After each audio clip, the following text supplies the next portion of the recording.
Assalamualaikum warahmatullahi wabarakatuh. Pertama-tama marilah sama-sama kita panjatkan rasa puja dan puji syukur kita kehadirat Allah Subhanahu wa taala, karena atas rahmatnya lah kita dapat diberikan kesehatan serta kesempatan untuk menyelesaikan tugas ini. Salawat serta salam marilah kita haturkan kepada junjungan kita Nabi Muhammad sallallahu alaihi wasallam. Semoga rahmat serta maghfirahnya sampai kepada kita selaku umat pengikutnya. Baiklah, perkenalkan, nama saya Cici Indrayani Podomi. Saya dari kelas PAI 5A, jurusan Pendidikan Agama Islam, Fakultas Ilmu Tarbiyah dan Keguruan. Yang saya hormati Bapak dosen pengampu mata kuliah Kawasan Penelitian Pendidikan Agama Islam, yang saya sebut dengan hormat Bapak Dr. Rajab Umar MPD.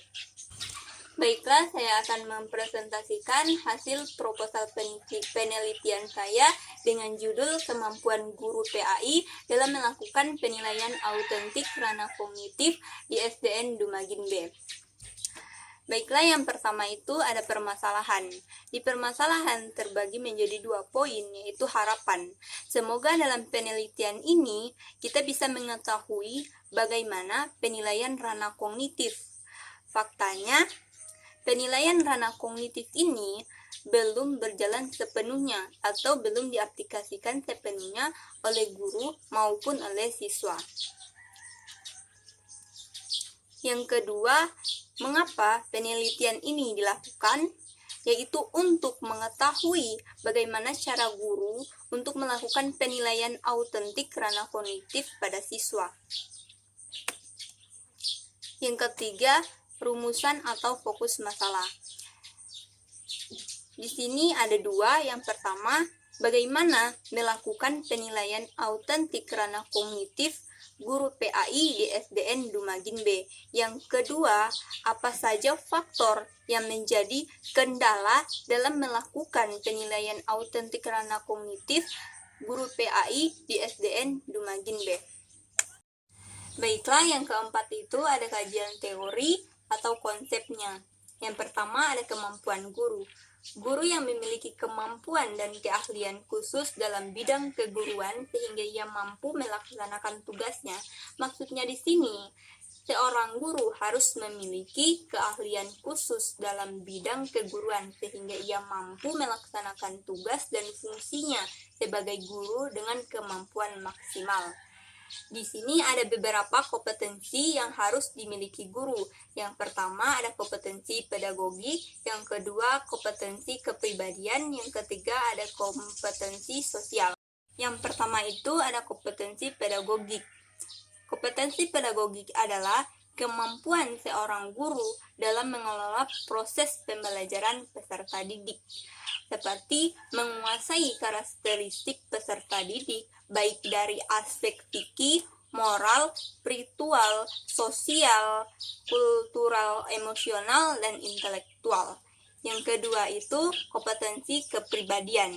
Kompetensi kepribadian ini merupakan kemampuan personil yang mencerminkan kepribadian yang mantap, stabil, arif, dan berwibawa, menjadi teladan bagi peserta didik. Yang ketiga itu ada kompetensi sosial. Kompetensi sosial merupakan kemampuan guru untuk menyesuaikan diri terhadap tuntunan kerja dan lingkungan sekitar pada waktu membawakan tugasnya sebagai guru.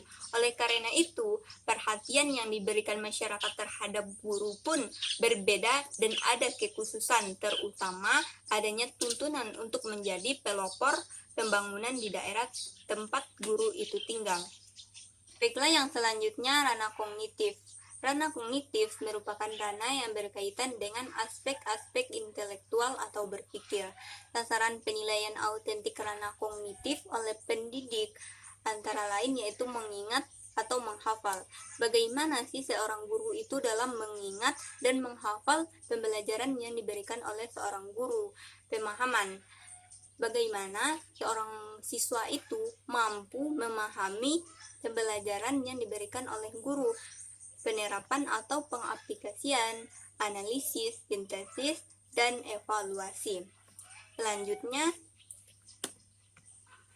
ada teknik-teknik penilaian ranah kognitif. Yang pertama itu tes tulis, yang kedua tes lisan, yang ketiga penugasan. Yang pertama tes tulis. Tes tulis merupakan tes di mana soal dan jawaban yang diberikan kepada peserta didik dalam bentuk tulisan.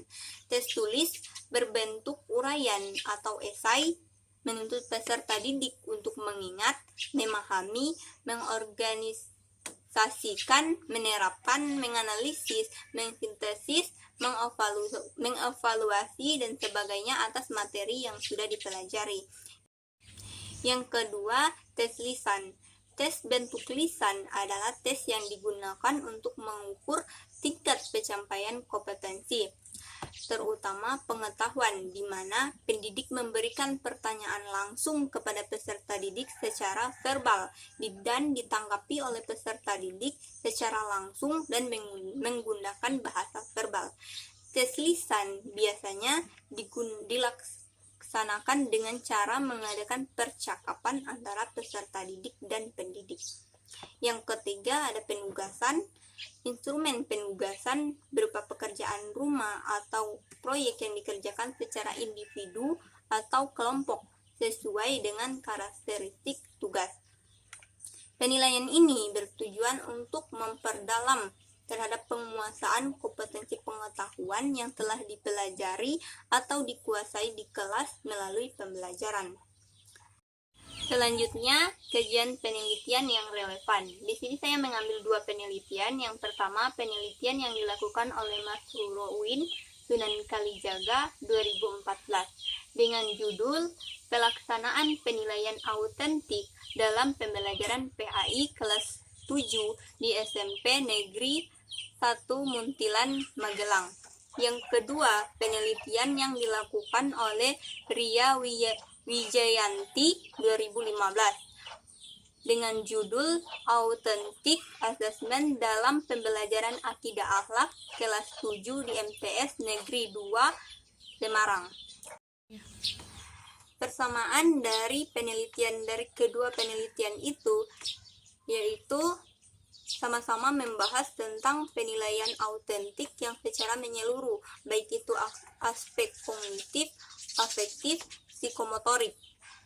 Jadi perbedaan antara dua peneliti ini dengan penelitian yang saya gunakan, yaitu perbedaannya terletak pada penekanan pada pelaksanaan dari ketiga aspek penilaian autentik, sedangkan penelitian yang saya ambil itu hanya menekankan pada penilaian autentik karena kognitif saja. Persamaannya yaitu sama dalam hal penilaian autentik karena kognitif. Selanjutnya, kerangka berpikir. Penilaian pengetahuan adalah proses pengumpulan dan pengelolaan informasi untuk mengukur proses dan hasil pencapaian kompetensi peserta didik yang berupa kombinasi penugasan, penguasaan proses kognitif atau kecakapan berpikir, mengingat, memahami, menerapkan, menganalisis, mengevaluasi, mengkreasi dengan pengetahuan faktual, konseptual, prosedural maupun metakognitif. Selanjutnya, apa jenis metode penelitian yang Anda gunakan?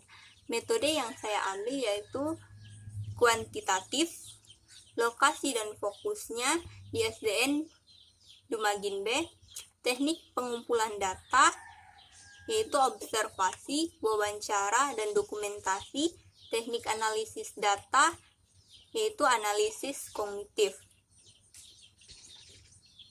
Selanjutnya, panduan wawancara. Yang pertama, apakah Ibu mengetahui mengenai penilaian autentik karena kognitif? Yang kedua, apakah Ibu menerapkan penilaian autentik karena kognitif ini di sekolah?